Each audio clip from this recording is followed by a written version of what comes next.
ഞാൻ ഡിവിഷൻ 62 എന്ന് പറയുന്നത് ഏറ്റവും കൂടുതൽ സാമൂഹ്യ വിരുദ്ധരും എല്ലാ പ്രശ്നങ്ങളും ഒരു സ്ഥലമാണ്. അതായത് ഡ്രഗ് ട്രാഫിക്കിംഗ്, രാത്രി പെട്ടെന്ന് കടകൾ വരും, രാവിലെ അത് അപ്രത്യക്ഷമാവും. അപ്പോൾ ഹെൽത്ത് ഡിപ്പാർട്ട്മെൻറ്റിന് പോലും കൺട്രോൾ ചെയ്യാൻ പറ്റാത്ത കാര്യമാണ്.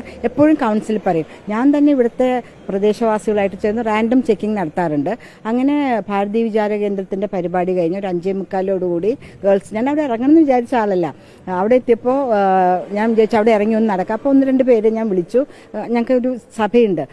അങ്ങനെ നടക്കുമ്പോൾ ആദ്യത്തെ കടയിൽ ആളോട് പറഞ്ഞു, നോക്കൂ ചേട്ടാ, ലൈവായിട്ട് ഗ്യാസ് പാടില്ല, ഇന്ന് കൊണ്ടുവന്നതൊക്കെ നാളെ മുതൽ പാടില്ല. അങ്ങനെ നടന്ന് പോകുമ്പോൾ ഒരു 10 അടി വീതിയുള്ള നമ്മുടെ KMRന്റെ വാക്ക് വേയും കവർ ചെയ്ത് 3 അടി ഉള്ളിലേക്ക് റോട്ടിലേക്ക് ഇട്ടിട്ട് ഒരു വലിയൊരു തട്ടുകട. അപ്പോൾ സൈഡിൽ നിന്ന് ഞാൻ കാണുന്നില്ല വയനാടെന്നൊന്നും.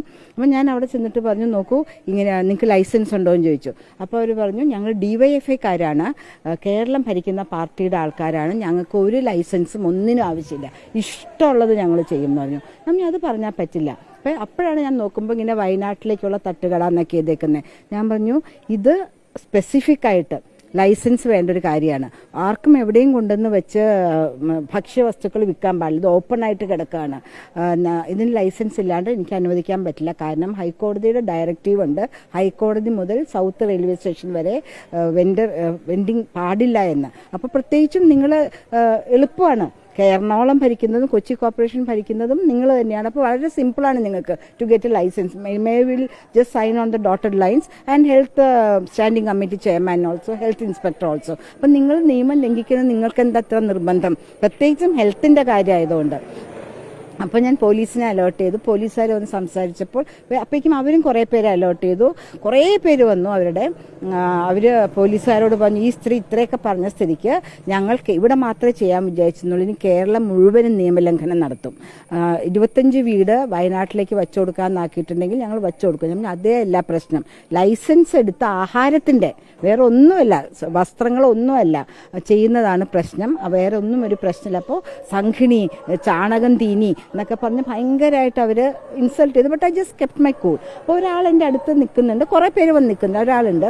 അപ്പോൾ ദോശ ഉണ്ടാക്കിക്കൊണ്ടിരുന്ന ഒരാൾ പറഞ്ഞു, എന്താണ്, 2 പൊറോട്ടയും ബീഫും അവരുടെ അണ്ണാക്കിലേക്ക് കുത്തി ഇറക്കി കൊടുത്താൽ തീരാവുന്ന ചൊറിച്ചിലേ ഉള്ളൂ എന്ന് പറഞ്ഞു. അപ്പോൾ എൻ്റെ അടുത്ത് നിൽക്കുന്ന ഇദ്ദേഹം പറഞ്ഞു, ഇവരെ കണ്ടിട്ടൊരു ഭിക്ഷക്കാരിയാൻ തോന്നുന്നില്ല, ഇവരൊന്നും ചോദിച്ചില്ലല്ലോ, പിന്നെ നിങ്ങൾ എന്തിനാ ഇങ്ങനെ സംസാരിക്കുന്നതെന്ന് ചോദിച്ചു. അപ്പോൾ കുറച്ച് നേരം കഴിഞ്ഞപ്പോൾ അവർ പറഞ്ഞു, ആ ദോശ ചുടുന്ന അതിൽ എന്നെ ഇരുത്തിയാൽ തീരുന്നതേ ഉള്ളൂ എന്ന്. അപ്പോൾ ഞാൻ പറഞ്ഞു, പറയാവുന്നത് അസഭ്യമായിരിക്കാം, എൻ്റെ ചന്തി മാത്രമായിട്ട് ചുട്ടെടുക്കരുത്, എനിക്ക് കിടക്കാനും ഇരിക്കാനും പറ്റില്ല. ചുടുവാണെങ്കിൽ എന്നെ ഒറ്റയടിക്ക് ചുട്ടു കൊന്നിരിക്കണം. ഒരു പേഴ്സൺ ജീവൻ പോലും ബാക്കി വെച്ചാൽ ശക്തമായി ഞാൻ പ്രതികരിച്ചിരിക്കും. SCS മേനൻ്റെ മകളാണ് ഞാൻ എന്ന് പറഞ്ഞു. അതുപോലെ എൻ്റെ മെയിൻ കൺസേൺ എന്താണെന്ന് വെച്ചാൽ ഡെങ്കു കാര്യങ്ങളൊക്കെ ഉണ്ട്.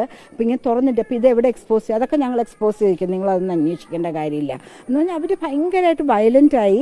അപ്പോൾ ഇങ്ങനെ ഞാൻ സൈലൻ്റ് നോക്കുമ്പോൾ സന്ദീപ് വാചസ്പതി എന്ന് പറഞ്ഞ ഫോൺ, ഞങ്ങളുടെ BJPയുടെ സ്റ്റേറ്റ് സ്പോക്സ് പേഴ്സണാണ്. ഞാൻ വേഗം ആ കോൾ അറ്റൻഡ് ചെയ്തു. അപ്പോൾ സന്ദീപ് പറഞ്ഞു, ചേച്ചിയുടെ അടുത്തൊരാൾ നിന്നിരുന്നില്ലേ, അപ്പം നോക്കുമ്പോൾ കാണുന്നില്ല, എനിക്കറിയുന്ന ആളല്ല, അദ്ദേഹത്തിന് ഇവർ അടിച്ച് തമ്പോറാക്കി റോഡിലിട്ടേക്കും, ചേച്ചി അത് വേഗം അഡ്രസ്സ് ചെയ്യുന്നു. അപ്പോൾ ഈ പോലീസുകാർ വന്ന് പറഞ്ഞപ്പോഴും ഇവർ പറയുന്നുണ്ട്, ഞങ്ങൾക്ക് ഇഷ്ടമുള്ളത് ഞങ്ങൾ ചെയ്യുള്ളൂ, ഞങ്ങൾ നിയമം ലംഘിക്കാൻ തീരുമാനിച്ചിരിക്കുകയാണ്, കേരളം മുഴുവനായി ചെയ്യുന്നു.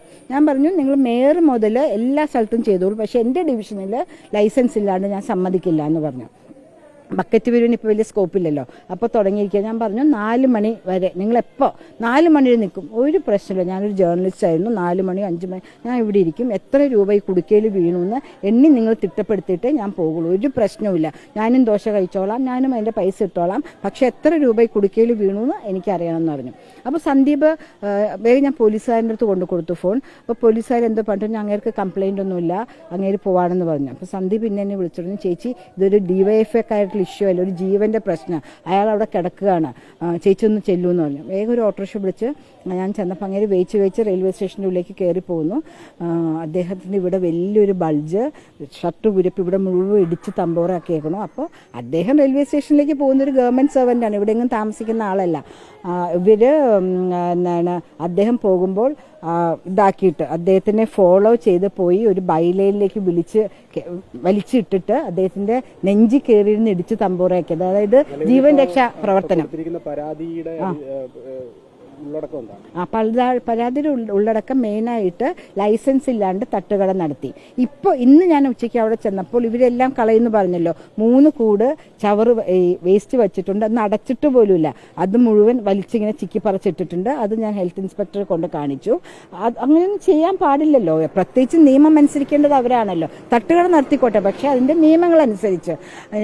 പിന്നെ എന്നെ പറ്റി പറഞ്ഞ അസഭ്യം മാത്രമല്ല, ഈ സഹോദരന് നേരിടേണ്ടി വന്ന ക്രൂരമായ പീഡനം, അതിനെക്കുറിച്ച്. അപ്പോൾ അദ്ദേഹത്തിന് ഭയങ്കര ടെൻഷനാണ്. അദ്ദേഹം വർക്കിംഗ് ഗവൺമെൻറ് ഓഫീസിലാണ്, കൊച്ചുകുട്ടികളുണ്ട്, വീട്ടിൽ ഫാമിലി ഉണ്ട്. അപ്പോൾ ഞാൻ അദ്ദേഹത്തെ പിടിച്ചു വലിച്ചാണ് ഓട്ടോറിക്ഷ കയറ്റിയത്. ജനലാശുപത്രി കൊണ്ടുപോയില്ല. അവിടെ DYFIക്കാർക്ക് കയറി. ഇപ്പോൾ അദ്ദേഹം പറഞ്ഞല്ലോ, എന്നെ കണ്ടിട്ടൊരു ഭിക്ഷക്കാരിയാണെന്ന് തോന്നുന്നില്ല, അവരൊന്നും ചോദിച്ചില്ല. എന്നൊപ്പം നിന്നു. പിന്നെ നിങ്ങൾ എന്തിനാണ് ഈ അസഭ്യം പറയുന്നതെന്ന് ചോദിച്ചു അദ്ദേഹം. അതിനു വേണ്ടിയിട്ടാണ് അദ്ദേഹത്തെ മർദ്ദിച്ചത്, ജീവൻ രക്ഷാപ്രവർത്തനം നടത്തിയത് എന്നാണ് അവർ പറഞ്ഞത്. ഞാൻ അറിയിക്കാനുള്ളവരെല്ലാം അറിയിച്ചു, including the health inspector, night patrolling ടീമിനെ അറിയിച്ചു. അപ്പോൾ അവർ പറഞ്ഞു അവരവിടെ പോയിട്ട് കട പാടില്ല എന്ന് പറഞ്ഞു. അപ്പം നിങ്ങൾ നോക്കിയോ എന്ത് തരത്തിലെ സാധനമാണ്, നിങ്ങൾ ചെക്ക് ചെയ്തോ, പറോട്ട അടിക്കുന്ന ആളുടെ കയ്യിൽ അഴുക്കുണ്ടോ എന്ന് ചെക്ക് ചെയ്തോ? അതൊന്നും ഞങ്ങൾ ചെയ്തില്ല, കാരണം അവർക്കും ജീവനിൽ കൊതിയുണ്ടല്ലോ. അപ്പോൾ അവരതൊന്നും ചെയ്തിട്ടില്ല, അവരൊന്നും മാറ്റിയിട്ടില്ല. മേയറിനെ പല പ്രാവശ്യം വിളിച്ചു, മെസ്സേജ് അയച്ചു, മേയർ അറ്റൻഡ് ചെയ്തിട്ടില്ല. ഇന്ന് ഹെൽത്ത് ഇൻസ്പെക്ടർ വന്ന സ്ഥലം കണ്ടു. അവരും പ്രത്യേകിച്ച് എല്ലാവർക്കും പേടിയാണ്. പിണറായി വിജയൻ കൈയാളുന്ന ആഭ്യന്തര വകുപ്പിന്റെ താഴെയുള്ള ഈ ഗുണ്ടാ പോലീസുകാരെ നേരിടാനായിട്ട് പേടിയാണ്. അല്ലെങ്കിൽ ഇത്രയും പരസ്യമായിട്ട് അവർ സംസാരിക്കില്ലല്ലോ. ഒരു കൗൺസിലറാണെന്ന് അറിഞ്ഞിട്ട് ഹൈക്കോടതി വിധിക്കെതിരെ അവർ പറഞ്ഞ് അവർ ഇത്രയും പറഞ്ഞ സ്ഥിതിക്ക് കേരളം മുഴുവൻ നടത്തുന്നതാണ്.